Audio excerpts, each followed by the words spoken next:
ఒక విషయం చెప్తాను, జాగ్రత్తగా వినండి. అదేంటంటే వెల్కమ్ టు షోగాడు. దేవుడు కరుణిస్తే ఎన్నిసార్లైనా గుడి మెట్లు ఎక్కాలనుకుంటాం, అంతేగాని హాస్పిటల్ మెట్లో, పోలీస్ స్టేషన్ మెట్లో, కోర్టు మెట్లో ఎక్కాలనుకోం. ఒకవేళ కోర్టు మెట్లు ఎక్కవలసి వస్తే లాయర్గా ఎక్కాలనుకుంటామే కానీ దోషిగా కాదు. ఎందుకంటే కోర్టు అంటే టెన్నిస్ కోర్టో వాలీబాల్ కోర్టో కాదు, హ్యాపీగా ఆడుకొని వచ్చేయడానికి. తేడా వస్తే జీవితమే తారుమారు అయిపోతుంది. ఆ కోర్టులో వేసే ఎత్తులు పై ఎత్తులు చూస్తుంటే కొన్నిసార్లు చదరంగమే చిన్నబోతుంది. ఒక మంచి సినిమా తీయాలనుకుంటే ఒక మంచి స్టోరీయే అవసరం లేదు, ఒక పాయింట్ని తీసుకొని దాన్నే మంచిగా తీయగలిగితే చాలు, అదే మంచి సినిమా. ఒక మంచి సినిమా తీయాలంటే పెద్ద పెద్ద కెమెరాలు, పెద్ద పెద్ద సెట్లు, ఫైట్స్, ఫారెన్ లొకేషన్స్ అవేమీ అవసరం లేదు. మనం తీసుకున్న పాయింట్ ద్వారా ఆడియన్స్కి ఏం చెప్పాలనుకుంటున్నామో ఆ పాయింట్ నుండి డైవర్ట్ కాకుండా, బోరు కొట్టకుండా ఇంట్రెస్టింగ్గా క్యారీ చేస్తూ, సినిమాకి ఎంగేజ్ అయ్యేలా మన ఇమాజినేషన్లో అనుకున్నట్లు స్క్రీన్ ప్లే రాసుకొని అలాగే 100% తీసి ఆడియన్స్కి రీచ్ చేయాలా తీయగలిగితే అదే మంచి సినిమా. ఎస్, ఈ సినిమా డైరెక్టర్ రామ్ జగదీష్ అదే చేశాడు.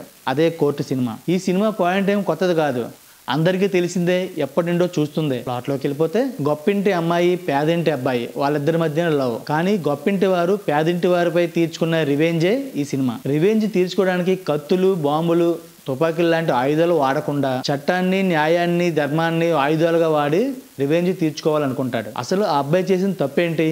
పాక్సో కేసు పెట్టేంతగా తప్పు ఏం చేశాడు?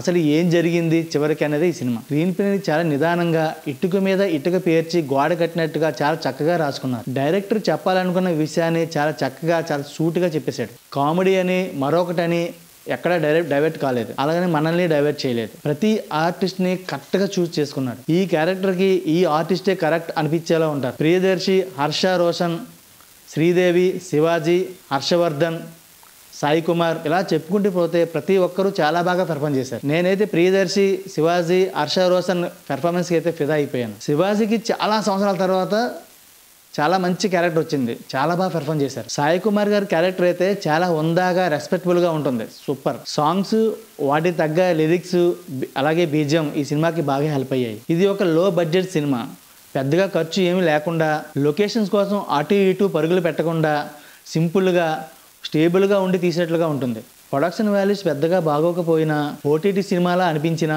థియేటర్లో చూస్తేనే బాగుంటుంది. ఈ సినిమా చాలా బాగుందంటే స్క్రీన్ ప్లే, డైరెక్షన్, మ్యూజిక్, మెయిన్గా ఆర్టిస్ట్ బ్యాక్ బోన్ అని చెప్పచ్చు. ఇది ఫ్యామిలీతో చూడదగ్గ సినిమా, రియాలిటీకి చాలా దగ్గరగా ఉన్న సినిమా, చూడాలి కూడా.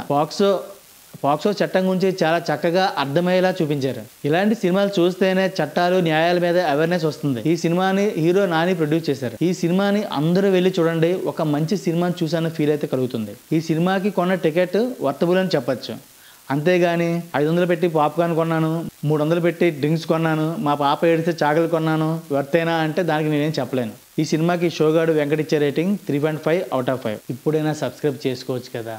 Thank you.